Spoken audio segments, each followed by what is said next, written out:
Shalom, selamat malam. Berjumpa kembali dengan saya di channel YouTube Galeri Doa Malam.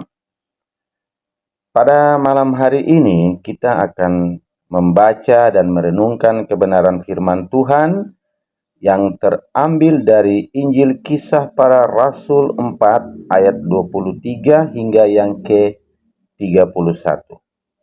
Sebelum kita membaca dan merenungkan kebenaran firman di malam hari ini, mari kita berdoa.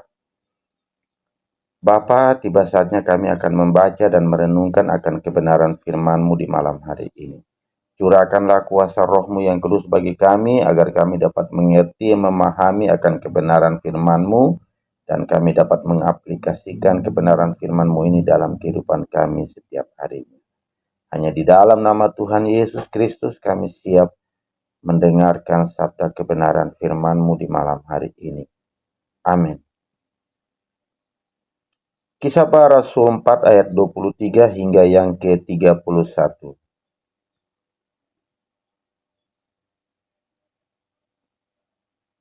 Doa jemaat. Sesudah dilepaskan, pergilah Petrus dan Yohanes kepada teman-teman mereka.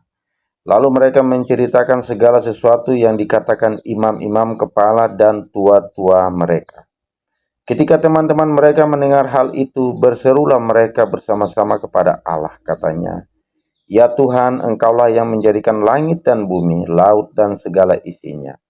Dan oleh Roh Kudus dengan perantaraan hamba-Mu Daud, Bapa kami, Engkau telah berfirman, mengapa rusuh bangsa-bangsa, mengapa suku-suku bangsa mereka-reka perkara yang sia-sia?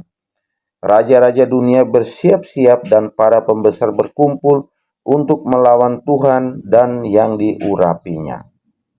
Sebab sesungguhnya telah berkumpul di dalam kota ini Herodes dan Pontius Pilatus beserta bangsa-bangsa dan suku-suku bangsa Israel melawan Yesus, hamba-Mu yang kudus yang Engkau urapi, untuk melaksanakan segala sesuatu yang telah Engkau tentukan dari semula oleh kuasa dan kehendak-Mu. Dan sekarang ya Tuhan, lihatlah bagaimana mereka mengancam kami, dan berikanlah kepada hamba-hamba-Mu keberanian untuk memberitakan firman-Mu. Ulurkanlah tangan-Mu untuk menyembuhkan orang, dan adakanlah tanda-tanda mujizat-mujizat oleh nama Yesus, hamba-Mu yang kudus." Dan ketika mereka sedang berdoa, goyanglah tempat mereka berkumpul itu, dan mereka semua penuh dengan Roh Kudus. Lalu mereka memberitakan firman Allah dengan berani.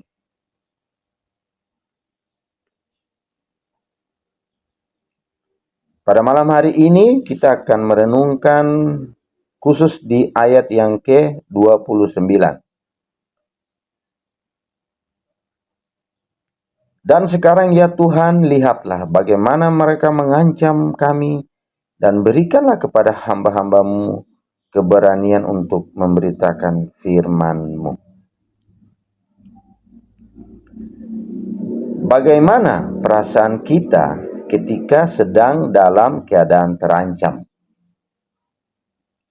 Kita pasti merasakan ketidaktenangan, tidak nyaman, tersiksa, dan terus dihantui oleh rasa takut ketika kita mengalami keadaan yang terancam. Arti kata ancaman adalah menyatakan maksud atau niat atau rencana untuk melakukan sesuatu yang merugikan, menyulitkan, menyusahkan, atau mencelakakan pihak lain, memberi pertanda atau peringatan mengenai kemungkinan malapetaka yang bakal terjadi. Ancaman bisa berupa tekanan, intimidasi, aniaya, krisis ekonomi, kesehatan yang terganggu, keluarga yang sedang diambang kehancuran, dan sebagainya. Karena mengerjakan panggilan Tuhan sebagai pemberita Injil, Petrus dan Yohanes juga murid-murid yang lain harus mengalami ancaman dari para pemimpin Yahudi, tua-tua, dan ahli-ahli Taurat. Inilah harga yang harus dibayar seorang pemberita Injil, yaitu menghadapi berbagai ancaman dan nyawa menjadi taruhannya. Bagaimana sikap kita ketika sedang diperhadapkan dengan ancaman di berbagai bidang kehidupan? Yang pertama, kuatkan percaya kita kepada Tuhan. Saat dalam keadaan terjepit dan nyawanya terancam di Siklag, apa yang Daud lakukan? Menguatkan kepercayaannya kepada Tuhan. Terdapat pada 1 Samuel 30 ayat 6b. Adalah sia-sia menaruh kepercayaan kepada semua orang yang ada di dunia ini. Percayalah hanya kepada satu pribadi, yaitu Kristus Sang Juru Selamat. Sebab keselamatan tidak ada di dalam siapapun juga selain di dalam Yesus Kristus. Sebab di bawah kolong langit ini tidak ada nama lain yang diberikan kepada manusia yang olehnya kita dapat diselamatkan. Tuhanlah tempat perlindungan yang teguh bagi kita. Dan yang kedua, pegang teguh janji firman Tuhan. Tinggal di dalam firman Tuhan dalam arti yaitu kita taat adalah kunci menggerakkan hati Tuhan untuk bertindak menolong kita. Jikalau kamu tinggal di dalam aku dan firmanku tinggal di dalam kamu, mintalah apa saja yang kamu kehendaki dan kamu akan menerimanya. Amin. Perkataan firman Tuhan dengan iman. Firmanku yang keluar dari mulutku, ia tidak akan kembali kepadaku dengan sia-sia, tetapi ia akan melaksanakan apa yang kukehendaki dan akan berhasil dalam apa yang kusuruhkan kepadanya. Tuhan ada di pihak orang benar. Tidak perlu takut menghadapi ancaman apapun. Demikian jauh kebenaran firman Tuhan kita di malam hari ini.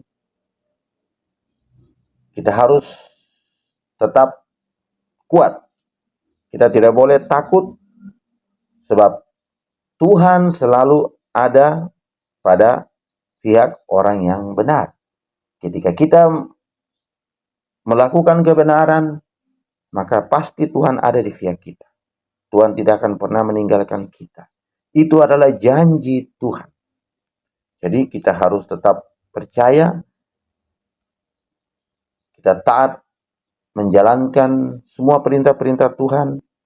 Kita selalu mendekatkan diri, merenungkan kebenaran firman Tuhan. Maka percayalah, apapun masalah kita, apapun ancaman-ancaman yang akan menghadapi hidup kita, Tuhan pasti akan berpihak kepada kita. Amin. Mari kita berdoa untuk mengakhiri renungan firman Tuhan kita di malam hari ini. Terima kasih banyak Tuhan Yesus, kami sudah bisa meluangkan waktu di malam hari ini untuk datang bersekutu dengan Engkau, yaitu membaca dan merenungkan akan kebenaran firman-Mu. Kami percaya Engkau berfirman ketika kami taat kepada Engkau, ketika kami berserah diri kepada Engkau, maka segala ancaman apapun juga yang akan menimpa hidup kami, Tuhan pasti ada dan Tuhan pasti berpihak kepada orang-orang yang benar. Ajarkan kami untuk setia, taat dalam pelayanan-Mu Tuhan, agar kami selalu ada pada barisan-barisan orang yang Tuhan berpihak kepada kita. Terima kasih banyak Tuhan Yesus atas kebenaran firman-Mu di malam hari ini. Kami serahkan seluruh kehidupan kami, seluruh usaha kami, pekerjaan kami, berkat-berkat kami pertaruhkan semua ke dalam tangan-Mu Tuhan. Berkati orang-orang yang mungkin sempat menonton konten ini Tuhan. Berkati mereka, curahkanlah berkat-berkat-Mu yang berkelimpahan bagi mereka. Bagi mereka mungkin yang sakit, Tuhan jamah mereka. Tuhan angkat segala sakit penyakit mereka. Tuhan sembuhkan mereka dengan cara-cara Tuhan yang luar biasa. Terima kasih banyak Tuhan Yesus. Inilah kebenaran firman-Mu yang sudah kami baca dan kami renungkan. Hanya di dalam nama Bapa, Anak, dan Roh-Mu yang Maha Kudus, kami sudah berdoa. Amin.